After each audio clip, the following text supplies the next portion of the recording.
Hello, this is Jose Asse-Amiga.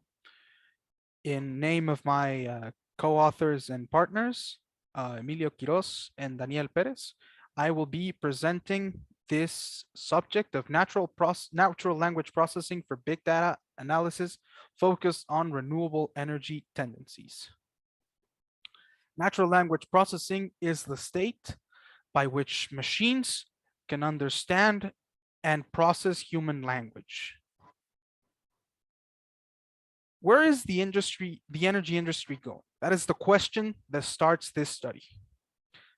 That is what we want to know, and that is why we started this.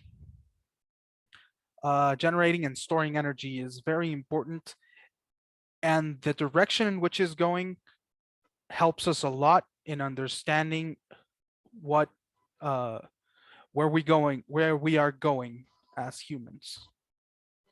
These are all the tools that we used for this study. The first, as mentioned before, is natural language processing. The second one is Twitter and the web scraping tool that it offers. This for obtaining data from the internet, organizing it, and then putting it into a format that better suits uh, our purpose. On the other hand, we used the International Energy Agency, which gives us data on everything we want to know about energy consumption, energy generating, energy measurements all around about all countries in the world. Now, on the right side, we have a word cloud, which is also something that we used a lot during this study. Word cloud is a group of words, as you can see, that represent the weight of the words. How big the word is represents how much of the word was used, the frequency it has. And this particular word cloud is what we use to find out the words that we wanted to use for this study to see what are they talking about in energy in this industry, in all countries in the world. And using Twitter and these words, we found some results. Now, the methods we used start, of course, with the web scraping at first with Twitter. We chose 6 English-speaking countries. This is because natural language processing works better with English. It has more tools in that language. The group of words that we selected, you already saw in the bag of words that was turned into a word cloud. And it's important to note that the dates are limited to January of 2020. They are very recent tweets. Now we go to the natural language processing. We first have to detect the words. We first have to understand what a word is and what isn't a word. Once we have those, we have to eliminate all stop words. Stop words are words that are so frequently used that they basically contribute nothing to the study. And with that in mind, we find the words with the highest appearance rates that are not stop words, because also words that have low appearance rates also give us nothing to the study, as they do not have enough weight in the subject. Once we have that, we go to the data analysis. And for this, we use the word clouds that we have already seen and bar graphs, in which we graph the frequency of each words for every country. And we use the most relevant words that we could find for every country in in the Twitter threads that we scraped. Then we have the insight by words and countries. The words that we found, the frequent words that we found, are then correlated to the graphs that the International Energy Agency gives us through their webpage and the energy measurements that we see through their webpage. And then we can see what it has to do with, if these words correlate with the actions that the country is taking.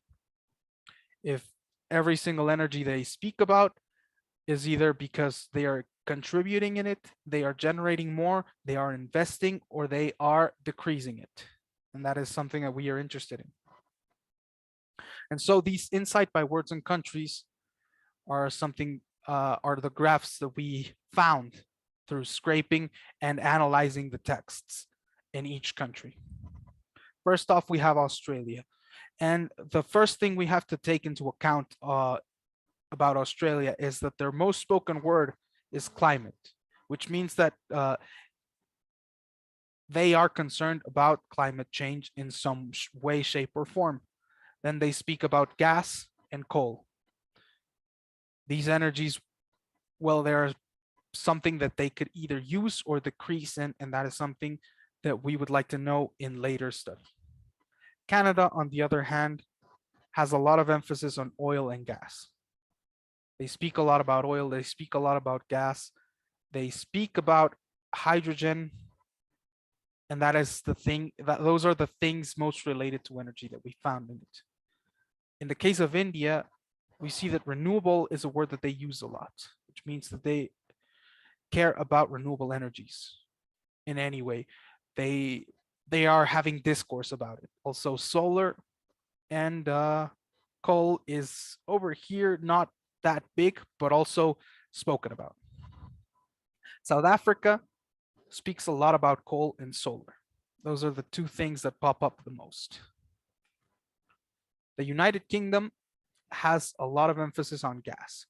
It is the country that speaks the most about gas out of all of these, also carbon. And the United States speaks the most about nuclear power out of all the other countries. They also speak about carbon, and they speak about emissions and solar. All right, now taking these into account, we find a couple of words that we would like to speak more in depth about. The first one is carbon or carbon emissions. You know, only two countries are talking about carbon emissions, the United Kingdom and the United States. It is important to note that both these countries are doing an effort in reducing their carbon emissions, which was very interesting. The rest of the countries were not reducing it, or not nearly as much as these two. Natural gas, on the other hand, we found that United Kingdom has decreased a lot of its dependency on natural gas. It used a lot, and it is using way less nowadays, and it speaks about it a lot. We found that too. Australia also speaks a lot about gas, but in the opposite fashion. Australia is increasing their gas production by quite a lot. It keeps going up. Nuclear power, on the other hand, is an interesting subject because the United States is the one that speaks the most about it. However, it doesn't really change its consumption of nuclear power. It's been staying the same for the past 30 years. India, on the other hand, doesn't even mention it. It's not even in the top words. It's not even in the words that it's mentioned. However, it is increasing it drastically, and it is planning to double it by 2027, which is quite interesting. Solar power, on the other hand, we found that in most countries from the year 2010, they started to have a rise. Most of them from that year onward started to have a certain rise in solar field. We believe that something happened in that year related to solar that made it that made it much more popular among countries. Then we found the words world and emissions, and we thought about the the carbon emissions per GDP. And it is quite interesting to note that most of the countries, actually all of the countries that we found about, are reducing their CO2 per GDP. The ones that have lowered them the most are Canada and the United Kingdom, and also the United States. All three of those countries have reduced way more than the other three. Coal, on the other hand, the United States and the United Kingdom have been cutting down on coal consumption quite a lot, especially the United Kingdom. With these numbers, the line seems to be going down quite drastically.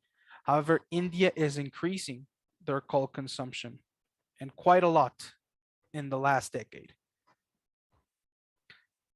from renewable energies, we found very interesting things. We found that Canada's primary energy source is actually hydroelectric presses, and that the wind and the solar doesn't even come close to getting to that. However, that doesn't seem to be the case for Australia or the United Kingdom, who have both already surpassed their hydroelectric with wind and solar energy.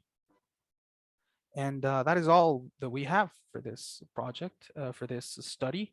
These are our acknowledgments that we would like to make, and also the references that we used in the making of this study.